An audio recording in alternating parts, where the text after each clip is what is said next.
Okay, so I got a question from, I think it was Samantha, about word problem number 11 on page 132. A financial planner wants to invest $8,000, some in stocks at 15% annually, the rest in bonds at 6%. How much should each rate get to get a return of $930 annually from the two investments? First thing I do when I have a problem like this is set up a chart listing all of the information. Now, the textbook in this section, we're using two variables to solve this problem, so we want to set up our chart with two variables. So I set up a chart, and just a very simple three-part chart with the names of the two things that we're talking about, stocks and bonds.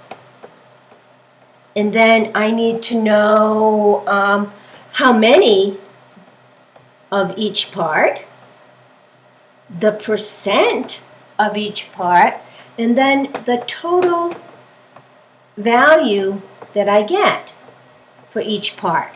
So basically I said let X be stocks and Y be bonds. The 2% were given to us. It was 15% and 6%.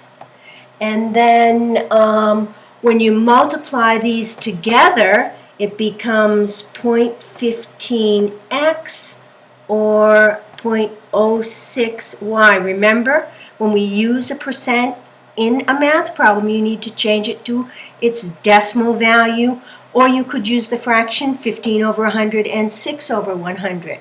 And then, from this part, you just set up the two equations. Now, they said that we have $8,000, so X plus Y has to equal 8,000. There's one equation. And then we need one more equation. If there's two unknowns, you need two equations. 0.15x plus 0.06y equals $930. Now, the problem didn't list the decimal point there, but you need to put it in. Now, I simplify this problem by getting rid of the decimal point or multiplying every part by 100. So that becomes 15, this becomes 6, and this becomes 930, or 93,000, I guess we should say.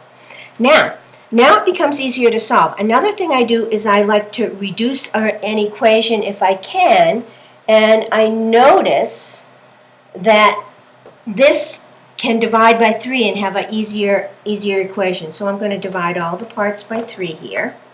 And my new equation is going to be 5x plus 2y equals, what do you think? 31,000. All right.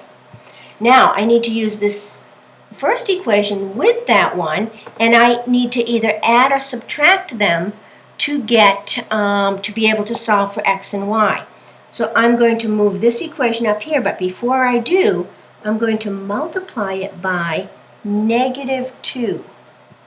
And if I do, then when I add them, you see the y's are going to cancel out. So -2x minus 2y equals 8 times 2, -16,000. Now, if I add that together, right, what happens? Hopefully, you'll notice that I get 3x over here. The y's cancel out. There we go. Solve for x. So, how much do I put at each investment? 5,000 in stocks, and how much in bonds? Hopefully you figured out that that would be 3,000. Well, good luck with this problem, and hope you're having a good travel camp down there in Chile.